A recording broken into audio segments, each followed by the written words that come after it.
तो नमस्कार दोस्तों, चलिए शुरू करते हैं फिर से एक नई वीडियो में। यहाँ पर हम लोग ज्योग्राफी भूगोल का एक पार्ट 1 देखने वाले हैं, जिसमें हम लोग एमसीक्यू 10 क्वेश्चन देखने वाले हैं। तो शुरू करते हैं पहले क्वेश्चन के साथ। तो शुरू क्वेश्चन क्या बोलता है, निम्नलिखित में से कौन सौर मंडल का भाग नहीं है। देखिए यहाँ पर सौर मंडल के अंतर्गत कौन कौन से आते हैं। जैसे कि अपन लोग जानते हैं सौर मंडल का मतलब क्या होता है। जैसे यहाँ पर सूर्य है, तो सूर्य के चारों ओर जितने भी ग्रह है वो क्या करते हैं, चक्कर लगाते हैं। तो जितने भी ग्रह होंगे और जो सूर्य होंगे, ये सब मिलकर क्या बनते हैं, सौर मंडल। अब देखते हैं कि उस सौर मंडल में अलग अलग चीजें होती है। जैसे कि यहाँ पर क्षुद्र ग्रह को मतलब बोलते हैं एस्टेरॉइड। जैसे पत्थर का एक बड़ा सा टुकड़ा को क्या बोल बड़ा सा जो टुकड़ा रहेगा उसको क्षुद्र ग्रह बोलते हैं। वैसे धूमकेतु को बोलते हैं कॉमेट। तो कॉमेट को क्या बोलते हैं, जैसे कि कभी कभी क्या होता है कि हम लोग जानते हैं कि जैसे तारा टूटता है तो उसको हम लोग क्या बोलते हैं, धूमकेतु बोलते हैं। लेकिन हम लोग असल में उसको एक तरीके से उसको तारा टूट रहा है करके हम लोग उसको विश करने लग जाते हैं। तो वो विश करने वाला जो चीज होती है उसको हम लोग बोलते हैं धूमकेतु। और एक होता है ग्रह। ग्रह मतलब सब लोग जानते हैं प्लैनेट होता है। जैसे कि यहाँ पर बुध शुक्र पृथ्वी सारे क्या है, यहाँ पर ग्रह है। लेकिन जो निहारिका है इसको बोलते हैं नेबुला। नेबुला एक क्या है, स्टार है। और जो स्टार है वो सौर मंडल से बाहर है। इस कारण हमारा जो आंसर हो जाए यहाँ पर डी। तो इनमें से कौन सा सौर मंडल का भाग नहीं है, तो ये हो जाएगा अपना डी, निहारिका। ठीक है। अब देखते हैं दूसरा क्वेश्चन। दूसरा क्वेश्चन क्या बोला है, निम्नलिखित में से किनके बीच की औसत दूरी को खगोलीय एकक कहा जाता है। देखिए खगोलीय एकक का मतलब होता है एक तरीके एस्ट्रोनॉमिकल यूनिट। मतलब एस्ट्रोनॉमिकल यूनिट जो है एक तरीके से समझ सकते हैं, सूर्य और पृथ्वी के बीच की दूरी को अपन लोग क्या बोल सकते हैं, एस्ट्रोनॉमिकल यूनिट या खगोलीय एकक बोल सकते हैं। तो अपना आंसर क्या हो जाएगा यहाँ पर, पृथ्वी और सूर्य। तो पृथ्वी और सूर्य के बीच की दूरी को क्या बोलेंगे यहाँ पर, खगोलीय एकक। अब यहाँ पर अपन देखते हैं तीसरा क्वेश्चन। तीसरा क्वेश्चन क्या बोला है, तीसरा क्वेश्चन ये बोला है कि सूर्य की सतह पर हाइड्रोजन के अलावा दूसरा कौन सा तत्व जो है बहुतायत पाया जाता है। तो हाइड्रोजन के अलावा देखिए सूर्य है यहाँ पर, तो सूर्य के जितने भी भाग में हाइड्रोजन पाया जाएगा। हाइड्रोजन का जो फार्मूला होता है H2 होता है। ठीक है। तो हाइड्रोजन के अलावा हीलियम भी पाया जाता है। तो हाइड्रोजन और हीलियम जो है सबसे ज्यादा मात्रा में सूर्य की सतह पर पाया जाता है। ठीक है। तो यहाँ अपना आंसर क्या हो जाएगा, यहाँ पर ए, हीलियम हो जाएगा। ठीक है। अब देखते हैं चौथा क्वेश्चन। सौर मंडल का कौन सा भाग, जो कौन सा ग्रह है वो सब लगभग पृथ्वी के जितना बड़ा है। मतलब पृथ्वी जितना बड़ा है उसके बराबर और कौन सा ग्रह हो सकता है, ऐसा पूछा पूछा जा रहा है। ठीक है। तो अपना जो ऑप्शन है मरकरी, जिसको बोलेंगे बुध, मार्स को मंगल बोलेंगे, विनस को बुध, शुक्र और प्लूटो यम। ठीक है। तो ये जो होता है, जैसे कि बुध तो बहुत छोटा ही है, लेकिन जो पृथ्वी और सूर्य के जो जितना भी मतलब उसका जो आकार है वो लगभग लगभग सेम है। ठीक है। तो वीनस जो है इसके लगभग लगभग बराबर के है। तो वीनस हमारा क्या हो जाएगा, यहाँ पर आंसर हो जाएगा। ठीक है। अब देखते हैं पांचवा क्वेश्चन। पांचवा क्वेश्चन क्या बोला है, निम्नलिखित में से कौन सा ग्रह सूर्य का चक्कर सबसे कम समय में लगाता है। देखिए ये सूर्य है, ये सूर्य है यहाँ पर, और ये हो जाएगा बुध है, यहाँ पर शुक्र, यहाँ पर पृथ्वी, फिर मंगल, बृहस्पति, ऐसा करके। तो जो सबसे पास में रहेगा वो क्या करेगा, सबसे जल्दी जो है बहुत कम समय में ये चक्कर पूरा कर लेगा। ठीक है। तो इसका आकार भी छोटा बुध का, और आकार के साथ साथ ये जो है सूर्य के सबसे नजदीक है। तो इस कारण यह जो है सबसे कम समय में चक्कर लगाता है।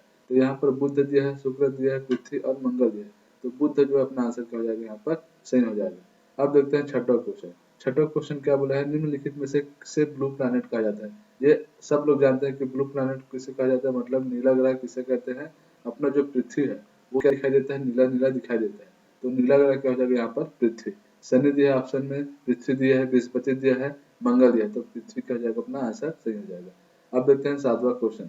सातवां क्वेश्चन क्या बोला यहाँ पर, यह किसने सर्वप्रथम प्रतिपादित किया कि सूर्य हमारे सौरमंडल का केंद्र है और पृथ्वी उसका परिक्रमा करता है। देखिए ये सूर्य हो जाएगा, और जो है सूर्य यहाँ पर क्या बोला है कि सूर्य सूर्य जो है सौरमंडल का केंद्र है। जितने भी ब्रह्मांड है, ये सौरमंडल है उसका यहाँ पर ये केंद्र है, और पृथ्वी इसकी परिक्रमा करता है। तो ये जो सर्वप्रथम इसके बारे में बताया था वो कौन था, न्यूटन बताया, यहाँ पर गैलीलियो, फिर पाणिनि, फिर कापरनिकस। तो अपना जो आंसर हो जाएगा कापरनिकस, यहाँ पर सही हो जाएगा। ठीक है। तो कापरनिकस क्या हो जाएगा, हमारा आंसर सही है। अब देखते हैं आठवां क्वेश्चन। आठवां क्वेश्चन क्या बोला है, पृथ्वी तथा सूर्य के मध्य सर्वाधिक दूरी किसके दौरान होती है। ये थोड़ा इंटरेस्टिंग क्वेश्चन है, इसके बारे में थोड़ा ध्यान से पढ़ लेते हैं। ठीक है। तो ये हो जाएगा जैसे कि ये सूर्य है, और ये हो जाएगा पृथ्वी, ये हो जाएगा सूर्य, ये हो जाएगा पृथ्वी, ये भी हो जाएगा पृथ्वी। ठीक है। अब देखते हैं इसके बारे में, ये क्या होता है, जब उत्तरी अयन क्या बोला यहाँ पर, उत्तरी अयनांत बोला है, और एक होता है दक्षिणी अयनांत। ठीक है, तो दो तरीके से चीजें यहाँ पर होती है। क्या क्या होती है, जैसे कि यहाँ पर अपन समझते हैं, जैसे ये उत्तरी अयनांत है और ये दक्षिणी अयनांत है, और ये हो जाएगा अपसौर और ये हो जाएगा उपसौर। ठीक है, ये चार चीजें हैं, ये हो जाएगा उत्तरी अयनांत, ये हो जाएगा दक्षिणी अयनांत, ये हो जाएगा अपसौर और ये हो जाएगा उपसौर। ठीक है, ये चार चीजें हैं। अब देखते हैं कि उपसौर उत्तरी अयनांत का मतलब होता है कि जब सूर्य जो है मकर रेखा मतलब सॉरी कर्क रेखा के ऊपर है, तो जैसे कि यहाँ पर ये पृथ्वी है, पृथ्वी क्या है यहाँ पर भूमध्य रेखा है, फिर ये कर्क रेखा है और ये मकर रेखा है। तो जब सूर्य जो है कर्क रेखा के ऊपर रहेगा तो ये उत्तरी अयनांत कहलाता है, और जब मकर रेखा के नीचे रहेगा, जैसे यहाँ पर कर्क रेखा के ऊपर है तो इसको बोलेंगे उत्तरी अयनांत। ठीक है, और जब यह मकर रेखा के नीचे रहेगा तो मकर रेखा के नीचे रहेगा उसको दक्षिणी अयनांत बोलते हैं। ठीक है, लेकिन यहाँ पर ये समझने वाली बात है कि यहाँ पर जब पृथ्वी और सूर्य के बीच सबसे ज्यादा दूरी कब होती है, तो ये जो होती है ना तो उत्तरी अयनांत में होती है ना तो दक्षिणी अयनांत में होती है। यहाँ पर उपसौर और अपसौर और उपसौर के बारे में बताया, तो उपसौर और अपसौर क्या होता है इसके बारे में थोड़ा समझ लेते हैं।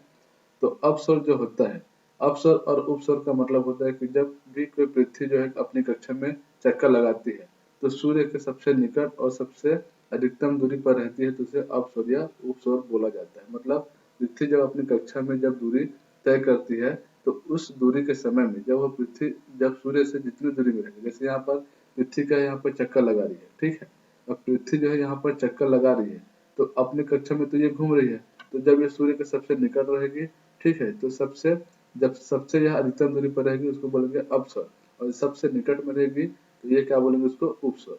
तो सबसे जो निकट वाले को बोलेंगे यहाँ उपसर, और सबसे दूर वाले को मतलब अधिकतम दूरी वाले को बोलेंगे अपसर। ठीक है, तो ये जो अपसर और उपसर जो होता है तो इसके बारे में थोड़ा समझ लेते हैं कि ये कब कब होता है।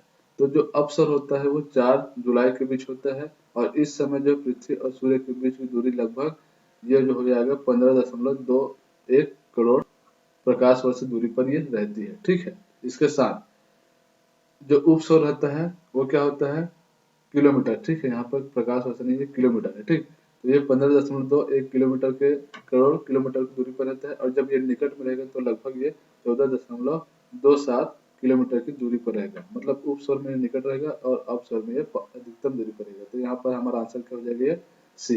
तो अपसौर जो है हमारा यहाँ पर आंसर हो जाएगा। ठीक है, अपसौर यहाँ पर क्या हो जाएगा हमारा आंसर। देखिए 9वां क्वेश्चन देखते हैं, किसमें पृथ्वी के अलावा अन्य जीवन की संभावना है क्योंकि वहाँ पर्यावरण जीवन के बहुत अनुकूल है। देखिए हम लोग क्या करते हैं, जब भी इसरो डीआरडीओ जो कोई भी रॉकेट लॉन्च करता है तो ज्यादातर चीजें जो है मंगल या चंद्रमा पर ही बात किया जाता है, ना तो बृहस्पति और यूरोपा ये जो है यूरेनस है। ठीक है, तो इसके बारे में बताया गया है, तो ये दोनों जो है बहुत दूर है तो इसके बारे में बात करना छोड़ देते हैं। ठीक है, यहाँ पर दो चीजें हैं, एक तो चंद्रमा और एक जो है मंगल। ठीक है, तो मंगल पर जो है संभावना सबसे ज्यादा अधिक है, तो यहाँ पर क्या हो जाएगा, जीवन जो मिलने की संभावना है वो मंगल पर ज्यादा हो जाएगा। ठीक है, क्योंकि यहाँ पर चंद्रमा जो है थोड़ा बर्फ का जो परत यहाँ पर है, तो वहाँ थोड़ा सर्वाइवल जो करना थोड़ा मुश्किल हो जाता है, तो यहाँ पर मंगल हमारा सही ऑप्शन हो जाएगा। अब देखते हैं 10वां क्वेश्चन। 10वां क्वेश्चन क्या बोला है, सूर्य के गिर्द परिक्रमा में निम्नलिखित में से कौन सा ग्रह अधिकतम समय लेता है।